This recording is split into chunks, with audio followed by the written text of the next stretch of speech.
But you were the director of personnel with the Bills, as you referenced, Southeast scout for the Super Bowl champion New Orleans Saints. Then before that, you were a scout with the Philadelphia Eagles. And, it's a team that we have not written about nearly enough this season, talked about nearly enough this season. So I really want to flesh out a lot of space for everything Eagles because they have one of those players. I mean, let's start there. Saquon Barkley last season was everything we're talking about. Gibbs against the Giants, McDavid, Division I player dropped into a pickup basketball game. Last year, averaged 5.8 a carry, 2,005 yards. Would have broken the record probably if he played in that last game. 13 touchdowns. The best player through the postseason. Was central to everything that the Eagles were. And then he gets a raise, rightfully so, after the season. Well, this year, he's fresh off of a 10-carry, 22-yard day against the Dallas Cowboys, a brutal fumble with 7 minutes to go. He's only averaging 3.7 a carry. That's 684 yards on 185 attempts. And he was pretty honest after that game, said, quote, "I'm not playing well. I've got to play better. That's really it. I'm a big believer that the run game starts with me and ends with me. I'm in a little funk right now." He had 0 rushing yards in the fourth quarter. After averaging 6.6 yards per carry in the fourth quarter last year. Think about Philly closing those games out with Saquon, and he really cranked it up weeks 12 through 17. He's averaging only 1.9 yards per carry in the fourth quarter this season. And another stat, my buddy Zach Berman, we went to Syracuse together, wrote a really good story on all things Saquon Barkley at The Athletic. It's worth checking out. He had this stat too, and this is from PFF actually. He's averaging 1.4 yards before contact to carry this year after 2.64 last year. So the line's not playing as well. He's seeing more 8-man boxes. 48.6% of the time he's facing 8 men in the box this year.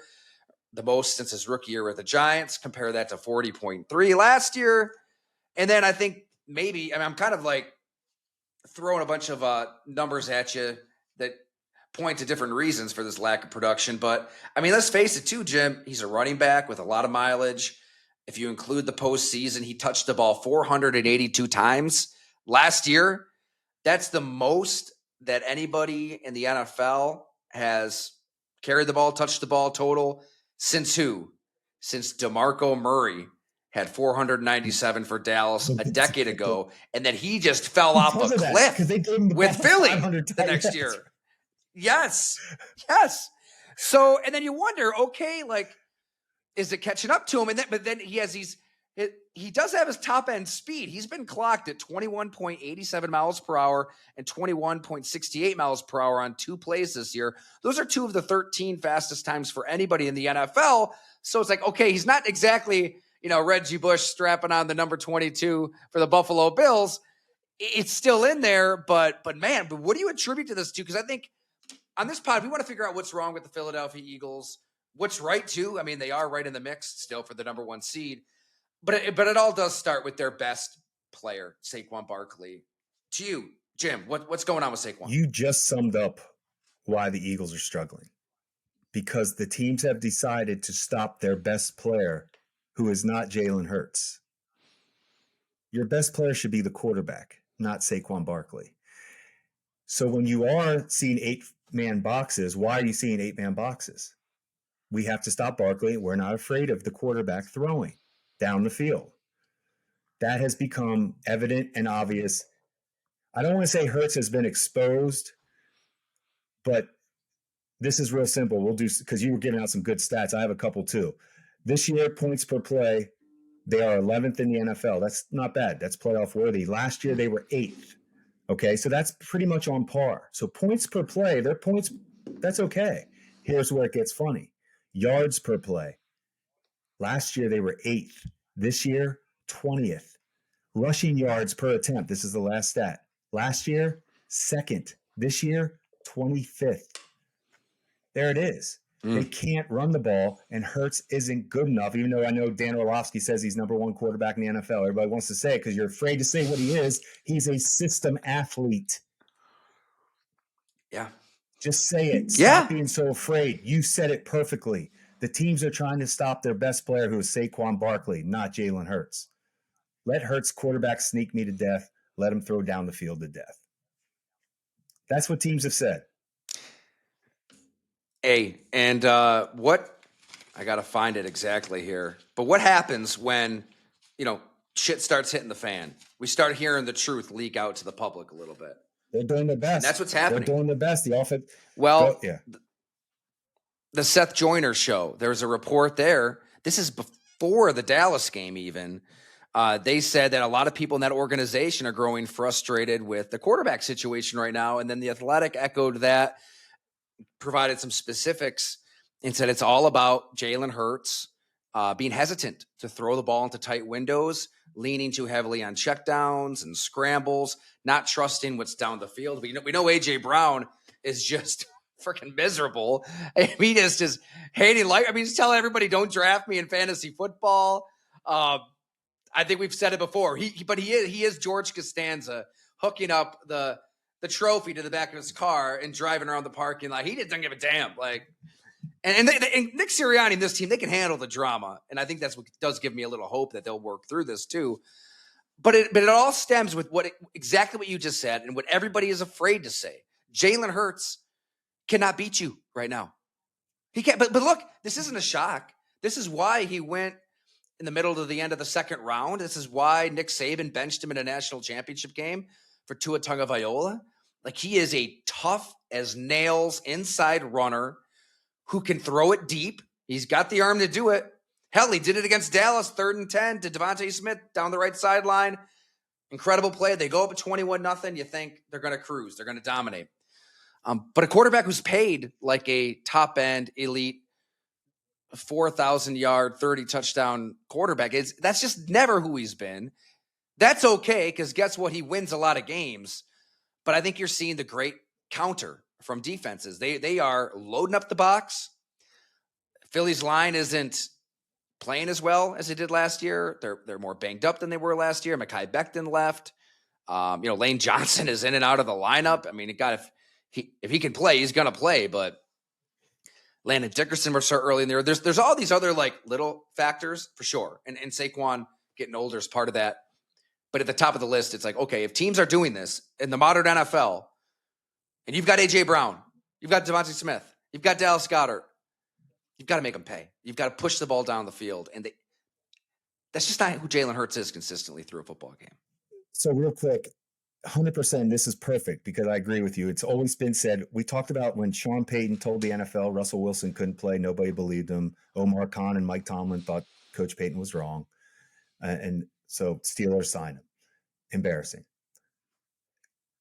Nick Saban tried to tell everybody that for him to win, he needs Tua is a more quarterback savvy to run your offense the way you want it run as a coach, get the ball out quick. But that Tua, Nick Saban, the greatest coach in the history of college football, is telling us that Tua is a better quarterback, not better athlete, not better system, all that. We're not going to get into that, but a better pure quarterback. Tua, we were told.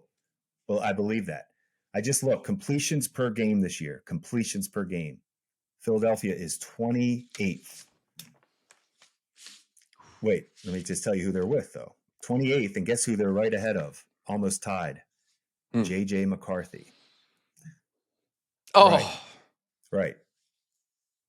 So this is what we're talking about. We're talking about a team that can't complete passes, and they can't run the ball. So you tell me. A.J. Brown, they do it now. This offensive coordinator is an interesting scenario. Like we were talking about the coordinator graveyards getting filled up this time of year. This is Sirianni's boy, correct? They go way back. He may have a tough firing on his hands. That's part of the business. But you can't have players like A.J. Brown, Devonta Smith. These are superstar playmakers that you aren't even using because of your quarterback who's been anointed maybe by Jordan. I always thought that was a little strange how the Nike brand, Michael Jordan, just took. Now, how could you be Jalen Hurts and not have that go to your head a little bit? Michael Jordan and Derek Jeter are telling you you're worthy of the Nike brand. You can hang with us. That's a big deal. And I'm not even like a Jalen Hurts hater. I don't think you are.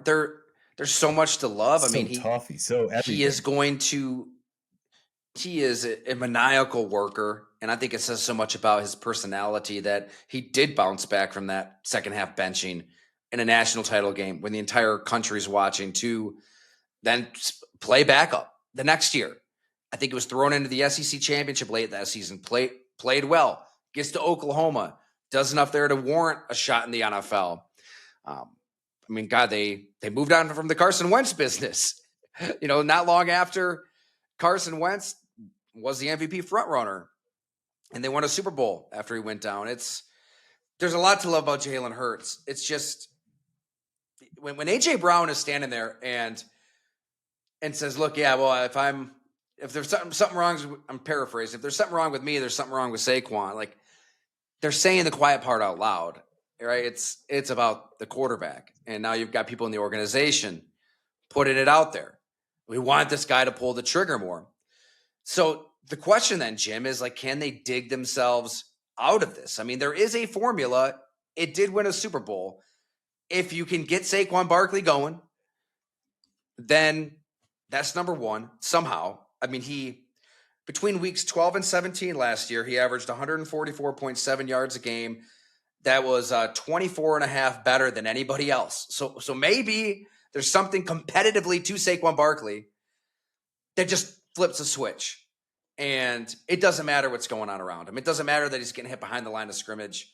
Whatever. His quarterback can't complete passes down the field.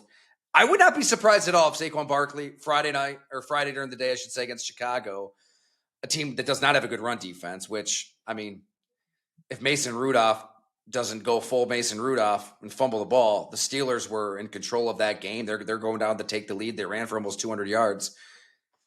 It would not surprise me at all if Saquon Barkley just has that get-right game, if the Eagles have that get-right game, if he just turns it on right now with everything in front of him.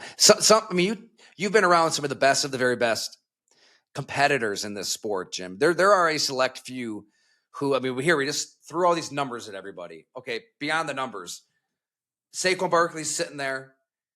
He's thinking about legacy. He wants to go down as one of the greatest ever. He wants to wear a gold jacket. He wants to win multiple Super Bowls. He's pointing the finger at himself. Yeah, he knows that things aren't perfect around him. I don't know. I guess I don't have something tangibly to point to, but after everything we just said, I think Saquon Barkley, maybe it's at 144 yards a game, I think he is about to go off right now. Like, especially after a fumble that cost his team the game. And then he had the one play on a third down where he slipped. Like, it was one of the worst games of his career given the moment.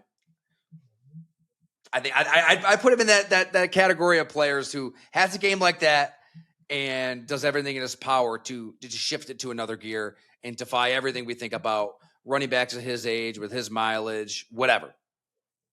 I think it is that simple, though. I think if Barkley gets off, if we see the run game improve, then I think Philly's right back in the mix, like for the Super Bowl, just like we said. They know how to play with this style. They know how to play with Hurts. They know how to win Super Bowls with Hurts. It's not easy. The league is set up That's exactly throw the it. ball down the field. For the latest and greatest in football journalism, subscribe at golongtd.com.